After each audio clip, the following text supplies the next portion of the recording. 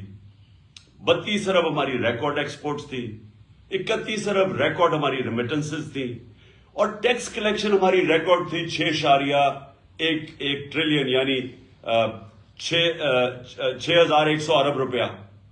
تو ہر طرح ہم آمدنی بڑھاتے جا رہے تھے، اور اس سے ہم نے اپنی قسطیں دینے کا ہماری کیپیسٹی بڑھتی جا رہی تھی. اور انشاءاللہ اگر ہمیں آگے بھی موقع ملے تو ہم نے کیسے مقابلہ کرنا ہے؟ اپنی آمدنی بڑھا کے. جو 6% گروتھ ریٹ تھی ہماری چوتھے سال، اور 5.7% گروتھ ریٹ تھی تیسرے سال کورونا کے باوجود، یہ 17 سال میں سب سے زیادہ گروتھ ریٹ تھی پاکستان کی. تو جب گروتھ ریٹ بڑھتی ہے تو آپ کے پاس پیسہ ہوتا ہے قرضے واپس کرنے میں. اور جو ہماری یہ بھی یاد رکھ لیں کہ 17 سال میں سب سے زیادہ زراعت کے اندر ہماری گروتھ ہوئی تھی 4.5%. یہ 17 سال کے بعد تھی. تو آمدنی تو ہماری بڑھتی جا رہی تھی. انہوں نے کیا کیا آتے ساتھ؟ انہوں نے آتے ساتھ ہی پہلے تو جیسے انہوں نے آتے ساتھ فیصلے کیے، مارکیٹس کے اندر پینک پھیل گئی.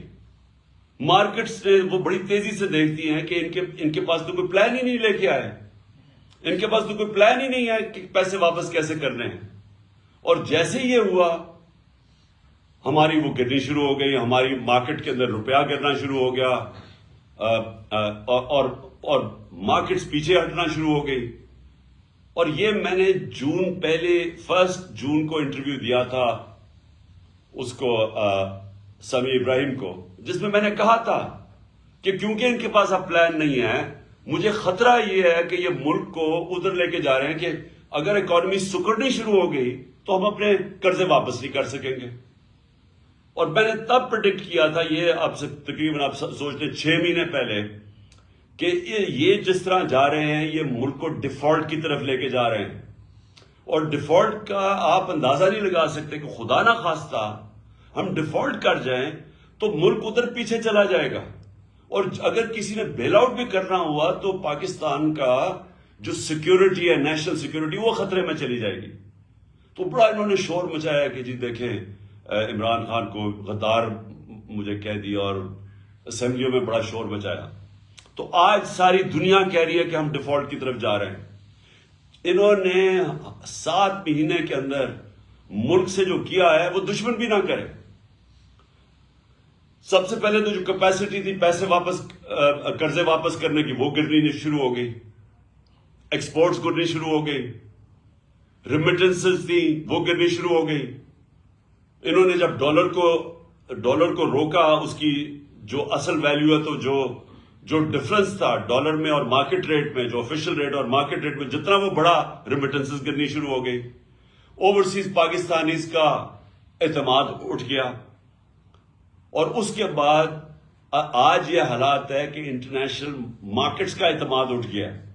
جو سی ڈی ایس ایک ہوتا ہے کہ پاکستان کی کیپیسٹی قرضے واپس کرنے کی، یہ جو سی ڈی ایس، یہ ہمارے دور میں 5% تھا کہ خطرہ ہے کہ پاکستان قرضے واپس نہیں کر سکتا، وہ 5% تھا. آج 100% سے اوپر چلا گیا. کہ مطلب یہ کہ باہر کی دنیا اب سمجھتی کہ پاکستان قرضے واپس نہیں کر سکتا، ڈیفالٹ کی طرف جا رہا ہے. اور دوسری طرف 88% پاکستان کی بزنسز یا انویسٹرز نے کہا ہے کہ ان کو اس حکومت پہ اعتماد نہیں ہے. تو نہ اندر اعتماد ہے نہ باہر کے ملکوں کا اعتماد ہے. اور ان کے پاس اب روڈ میپ کیا ہے کہ اب ان کے پاس کیا طریقہ ہے کہ ملک کو ادھر سے نکالیں گے؟ کوئی روڈ میپ نہیں ہے ان کے پاس. آج جو اسحاق ڈار نے آ کے شروع میں کہا میں موڈیز کو بھی ٹھیک کر دوں گا تو IMF کو بھی ٹھیک کر دوں گا, آج وہ چپ کر کے بیٹھ گیا ہے. کیونکہ کوئی باہر سے لوگ ان پاکستان میں نہ انویسٹ کریں گے, نہ باہر کے کمرشل بینکس پاکستان کو قرضے دیں گے, کیونکہ پاکستان کا جو رسک ہے اب ڈیفالٹ کی وہ 100% سے بڑھ گئی ہے. اور دوسری طرف جب اندر بھی لوگ انویسٹنگ کریں گے تو ٹیکس کلیکشن اب گرنی شروع ہو گئی ہے, ان کی آمدنی کم شروع ہو گئی ہے. اور انڈسٹری, یہ یاد رکھیں کہ جو سب سے بڑا ہمارا کارنامہ تھا, ہمارا جو پاکستان کے اندر انڈسٹریل گروتھ تھی وہ 10.7% پہ تھی. یہ بھی کوئی 17-18 سال کے بعد سب سے زیادہ انڈسٹریل گروتھ ہو رہی تھی, جس سے نوکریاں مل رہی تھی. جس طرح فیصل آباد کے اندر ٹیکسٹائل انڈسٹری کو لیبر نہیں مل رہی تھی, مزدور نہیں مل رہے تھے, کیونکہ انڈسٹری گرو کر رہی تھی. آج وہ انڈسٹری آ گئی ہے 1% پہ. ہمارے دور میں 6% اکانومی گرو کر رہی تھی, آج آ گئی ہے وہ سمجھتا ہے کہ 1% سے بھی کم ہو گیا. اس کا مطلب بے روزگاری بھی بڑھتی جائے گی. اور اس کے اوپر جو زراعت ہے, جو کسان ہیں, آج کسان سڑکوں کے اوپر تھے. کیوں تھے؟ کیونکہ کسانوں کے اوپر جو چیزیں ہم نے جو ان کا فائدہ آیا تھا, ہم نے جو کسانوں کو پیکج دیا تھا, جس سے ہم نے انشور کیا تھا کہ ان کے جو ان کو منافع ہو, ان کی آمدنی بڑھے. ہم نے جو شوگر ملز کو دبایا تھا کہ آپ نے صحیح ٹائم پہ کرشنگ کرنی ہے, پھر کسان کو صحیح ٹائم پہ پیسے دینے ہیں اور پورے پیسے دینے ہیں. تو اس کی وجہ سے جب کسان کی آمدنی بھی بڑھی اور اس کے بعد اس کے پاس جب پروفٹس ہوئے, اس نے اپنی زمین پہ لگایا. اس لیے ہمارے زراعت میں 4 بمپر کراپس ہوئی تھی, جو مین 2 سال جو مین ہماری جو ہماری کراپس ہیں. تو آج کسان اس لیے رو رہا ہے کہ ڈیزل کی قیمت کہاں سے کہاں چلی گئی. اور میں ڈیزل کا یہ بھی بتا دوں کہ ڈیزل اور پٹرول ہمارے دور میں 150 روپے کے اوپر 1 لیٹر تھا. اور یاد رکھیں انٹرنیشنل مارکیٹ کے اندر اس وقت تیل کی قیمت 105 سے 110 ڈالر تھی پر بیرل. آج وہ نیچے آ کے 80 پہ پہنچ گئی ہے, 80-81 پہ. اور آج ڈیزل پہنچ گیا ہے 235 پہ, پٹرول پہنچ گیا 240 پہ یا 44 ہے. روپیہ ہمارے دور پہ جب انہوں نے نو کانفیڈنس کیا تھا تو 178 کا ڈالر تھا. آج ان کی آفیشل ریٹ کو چھوڑے, مارکیٹ کے اندر 245-250 روپے پہ ڈالر نہیں مل رہا. تو ہوا کیا اس سے جو قیمتیں ہیں, جو ساری کاسٹ ہے وہ اوپر چلی گئی ہیں. 50 سال میں سب سے زیادہ مہنگائی ہوئی ہے. مہنگائی کی وجہ سے اسٹریٹ کرائم بڑھ گئی ہے.